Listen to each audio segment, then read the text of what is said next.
If you enjoy this type of content that we're able to make here on Shadiversity, any level of support that you're willing to offer means the world. We have now launched YouTube memberships here on the channel, and the regular ways to support through Patreon, subscribe to our Patreon are also available. Unfortunately, making content here on YouTube can be very uncertain and difficult at times, where the algorithm changes and ad revenue can just drop off a cliff to the point where we're not sustainable and can't rely on ad revenue as a reliable source. But with your support, we can be self-sustaining, and we need that now more than ever. If you're able to donate $1 to $5, it means the world. And to everyone who is supporting us on those platforms, thank you so much. We are making dedicated special content for you, longer uncut versions of some of our biggest videos, as well as behind the scenes content that we can give back to everyone who is supporting us. Thank you once again, and I do hope you enjoyed this video.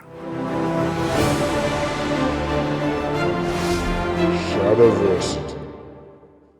Greetings, I'm Shad, and the debate between single versus double-edged swords has been around, well, almost since swords have been around. But it's actually a far more complex topic than you might realize, which we probably will go into on this channel. I know I've talked about it in the past. In this video, I actually want to focus more specifically on a really significant advantage that you get out of double-edged swords. And it's in regards to your ability to strike with the back edge, and what that does in regards to your biomechanics, your movements, and the advantages you get out of it. Because this advantage, being able to strike with the back edge, should not be, I guess, underestimated in terms of how significant that can be. And it's one of the larger kind of determining factors when you start to really dive into combat and historical swordsmanship and stuff like that, that make people preference double-edged swords. There's a lot of other elements in regards to the whole debate between single, double-edged, cutting capacity, weight distribution,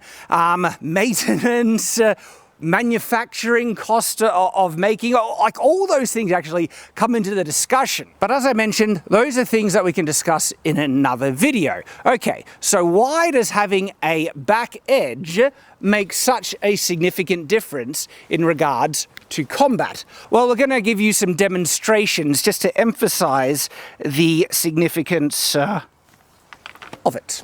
But to demonstrate some of these advantages of reverse edge cuts, I'm going to need a bit of help. How are you, Nate? I am good. I heard you want to talk about the false edge of swords. I do. And you've got the perfect ones to demonstrate with. I do. So I might give you that rather than LARP versus steel, because that could be a bit dangerous. Yes, and to demonstrate, that's why we are using LARP ones. So one of the primary advantages that I observe in regards to being able to strike with the back edge is an interesting biomechanical thing that arises. Now, when you hold a sword, conventional and most popular preferences is to have the primary edge facing forward. And so with single-edged swords, it will be facing forward as well. What this creates then is when you want to do a downwards cut, you're kind of limited in terms of either leverage, positioning to really drive forward. What do I need to do with my arms if I really want to push this forward cut through? You might need to do a little bit of a rotation, I think. Exactly, I need to rotate down and lower it. And as a result, my arms are naturally now in a lower position. When you explore swordsmanship, you start to quickly realize the most primary thing you want to defend is your head. And so when you're doing these big cuts, you'll end up in a position where oftentimes your arms get lowered. Now, you can do kind of cuts like this where you drive a snap cut in and get the hands elevated. But in terms of power generation, you're a bit limited. There's I find this really significant and interesting, because being able to strike with the back edge does something different. If I rotate then, suddenly my wrists are in a position where I don't need to lower my arms now to get a very strong downwards cut. And there is also a lot of advantage of that, because a lot of people, once they learn HEMA or any historical swordsmanship or even LARPing, they learn very quickly what they can and can't do. But a lot of the time you still fall into that automatic, I'm just going to block my head rather than parry or deflect or anything else. Even one hand, what a backwards cut can do is raise above that and get in. The leverage point, like I could not angle this like that. It's really difficult for my wrists. Not without a jump.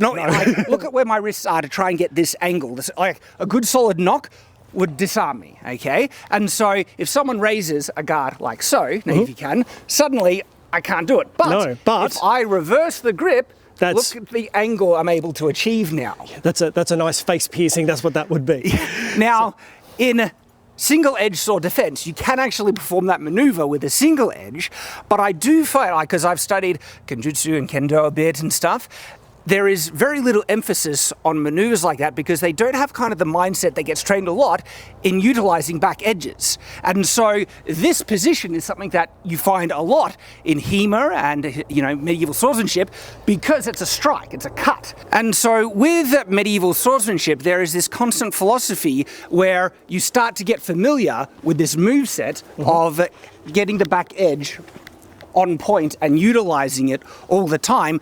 So when you do get in a lock like this, suddenly moving like that and striking downwards is a lot more intuitive. And something that I did notice then is Shad naturally put his thumb up on the guard, which is actually one of the things that you can do to utilize. It's more of a plane to the side of the head, a decapitation shot, if you will, a Vorpal shot, but it does then create the leverage to be able to go backward and forward and use both edges in a full ranged cut, whilst creating still a lot of defense. Exactly. And I'm going to talk a bit more about that because you bring up something really important. But just on this position right here, this is a position that you wouldn't intuitively just come to when you're working with single-edged swords primarily. No. I mean, people can, but it would be less likely. It is. Like, a lot of people will automatically what's called fingering the guard with a single-handed sword, but it takes until you get people using a two-handed sword before sometimes they figure that out, but a lot of the time you do have to be told what that's for and how useful it is. Exactly. And what you mentioned just then, like, people often like, no, you got to have the primary edge forward. Holding the sword like that, what on earth? Seems weird. But as soon as you put it on the side, suddenly the rotation ability to strike with the back edge becomes very, very intuitive. Exactly. So like from here, this is my primary edge, but so this would be my back edge facing. From here, I'm now attacking directly with the back edge from a very quick snapshot. You really are. Now, what's interesting, from this position here, okay, to get a really strong strike in, say, a single edge with a single-edged sword, you would need to rotate it up to get down like that. Or really telegraph a big swing. Exactly. It opens up your options in terms of your movement, where you can just strike with the back edge like this. And what this does, it actually enables you to achieve a higher rate of speed in striking because you don't have to reorient the forward edge always to get it. One of the examples that I find is a simple like 1-2 high strike where you're here. If this was a single-edged sword, I would need to reorient the blade and keep the blade forward.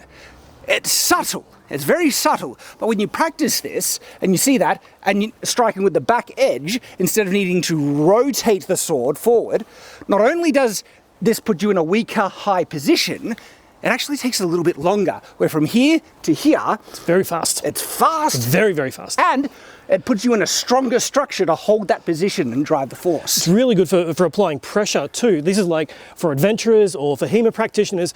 This motion, the speed that you can actually get, we won't do that at speed because the blade tends to follow through, even on larp blades. But it just applies pressure for this constant, almost helicopter motion. Thing where you can just here and you go strike, strike, strike, strike, and then you can mix it up because when you end with a strike, you can hit with a rotation, go down, but from here, you can easily follow up with a reverse cut. You can do so many things. And what we find is with double-edged swords, their versatility in combat is actually... It's incredible. It's incredible. There is something called, which I'm sure a lot of you guys are familiar with, the Fool's Guard. I know you've talked about this before. With double edge, from a Fool's Guard, if you're presenting your hands, I can easily just take the hands with the back edge. And that is so quick because I'm lifting my hands at the same time as levering my backhand down. And that comes up very, very quickly. And look at the leverage you have right there. To try and do that with, a single edge, I have to put my shoulder in it to raise that up. You either have to push that really awkward position, it telegraphs it more. I mean, you could just reverse the single-edged sword. Yeah, it's like you just tell your opponent, look over there really quickly. Yeah. But these advantages should not be underestimated in the comparison. To me, they're some of the most significant elements in the argument between double-edged and single-edged. The versatility you get out of a double-edged sword, and the fact that you have more options to get stronger leverage in multiple sword strikes, not just one. And oftentimes, you can leave yourself in a stronger guard position so again, you have to lower your arms to strike, but if I just reverse that to there, suddenly you have a lot of options to just downward striking with my arms elevated to keep my higher guard and protect my head. Exactly, and I think that's the main thing. It's the amount of options you've got. So with a single edge, let's say this is a katana, for example, if I happen to be here with the edge facing up, I have really one option, not quite, but I have really one option, which is to stab, because downward cuts won't work. Whereas if I'm like that with a double edge, I can come down to the hands and immediately, like obviously it would be a quick snapshot and it wouldn't be lethal, but enough to give you the advantage in.